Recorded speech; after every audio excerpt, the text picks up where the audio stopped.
31 जुलाई 1968। जगह north east England का स्कॉट्सवुड शहर। इलाके के लोगों को सड़क किनारे एक कंक्रीट ब्लॉक में दबी 3 साल के बच्चे की लाश मिलती है। घटना की इत्तला फौरन पुलिस को की जाती है। पुलिस अधिकारी मौके पर पहुंचकर घटनास्थल का जायजा लेते हैं और बच्चे की लाश बरामद करते हैं। लाश की हालत बेहद खराब थी। लाश को शत विशत कर इधर उधर फेंका गया था। उसके कई हिस्सों पर कैंची से कटने के निशान थे। झांगों के बीच मांस के चिथड़े लटक रहे थे। महज इस 3 साल के बच्चे के लिंग को किसी धारदार हथियार से काटने की भी कोशिश की गई थी। मौका मुआयने से साफ था कि यह एक हत्या का मामला था। लेकिन इस 3 साल के बच्चे की किसी से क्या दुश्मनी हो सकती है जो इस कदर वहशी अंदाज में इसे मौत दी गई। नमस्कार, आप सुन रहे हैं पंजाब केसरी की खास पॉडकास्ट केसरी टॉक्स। मैं हूं सुहानी सैनी और आज आपके लिए लेकर आई हूं अपराध लोक। जुर्म की दुनिया में आज पेश है एक ऐसे कातिल की दहशतनाक कहानी जिसने महज 11 साल की छोटी सी उम्र में न सिर्फ 2 हत्याओं की वारदात को अंजाम दिया, बल्कि मौत देने के बाद उनके शरीर को हर मुमकिन दरिंदगी का शिकार बनाया। पुलिस के पास सबूत थे, गवाह थे, वारदात से जुड़े एक सुराग भी, लेकिन अदालत के एक फैसले ने पूरी कहानी बदल दी। जुर्म की दुनिया में आज बात होगी ब्रिटेन की सबसे कम उम्र की कातिल लड़की मैरी फ्लोरा बेल की। 3 साल के बच्चे की बरामद लाश के आसपास के इलाके के लोग दहशत पसर गई। पुलिस ने शिनाख्त में लाश की पहचान 3 साल के ब्रायन होवे के तौर पर की। पुलिस ने फौरन मामले में पड़ताल शुरू की। क्योंकि हत्या एक 3 साल के बच्चे की हुई थी, ऐसे में आसपास के छोटे बच्चों से मामले को लेकर पूछताछ की गई। इस दौरान 2 लड़कियों जिनका नाम Norma Bell, Mary Flora Bell के तौर पर हुई, उनके बयान ने पुलिस की पड़ताल का रुख बदल दिया।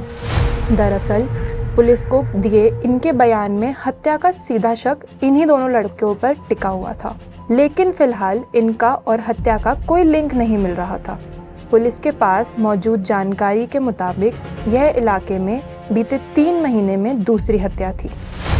इससे पहले 25 मई 1968 को इलाके में ही एक 4 साल के मार्टिन ब्राउन को इसी वहशी तरीके से मौत के घाट उतारा गया था। बाद में उसकी छाती पर M अक्षर का निशान मिला, जिससे रेजर ब्लेड से खरोंचकर बनाया गया था। इसके साथ ही मार्टिन ब्राउन की लाश के साथ एक हैंड रिटन नोट भी बरामद किया गया। पुलिस के मुताबिक यह नोट किसी बच्चे द्वारा लिखा गया था। पुलिस का शक अब धीरे धीरे उन दोनों बच्चियों पर गहराता जा रहा था। इसी बीच शवों की जांच में खुलासा हुआ कि उन पर किया गया हमला कमजोर हाथों से किया गया था, जो उन बच्चों के इन हत्याओं में शामिल होने के लिंक को जोड़ रहा था। तफ्तीश के लिए पुलिस के पास अब हत्या और हत्यारे से जुड़े एक नया एंगल मौजूद था। इन्वेस्टिगेशन शुरू की गई। नॉर्मा बेल और मैरी फ्लोरा बेल को दोबारा पूछताछ के लिए बुलाया गया।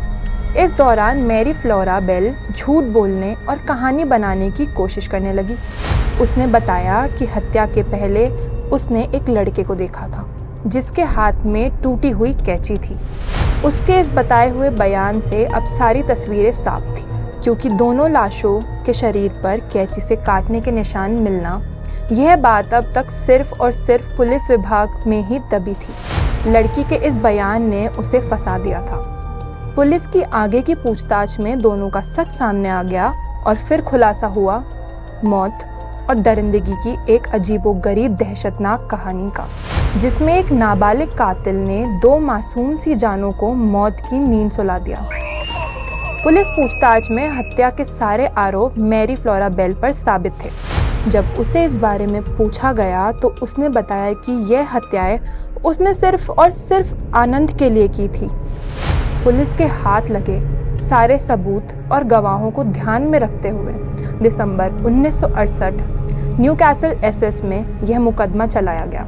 इस दौरान अदालत ने दोनों हत्याओं में मैरी फ्लोरा बेल को दोषी करार देते हुए कारावास की सज़ा सुनाई और दोनों मामलों में उसकी सहयोगी नॉर्मा बेल को सभी आरोपों से बरी कर दिया गया।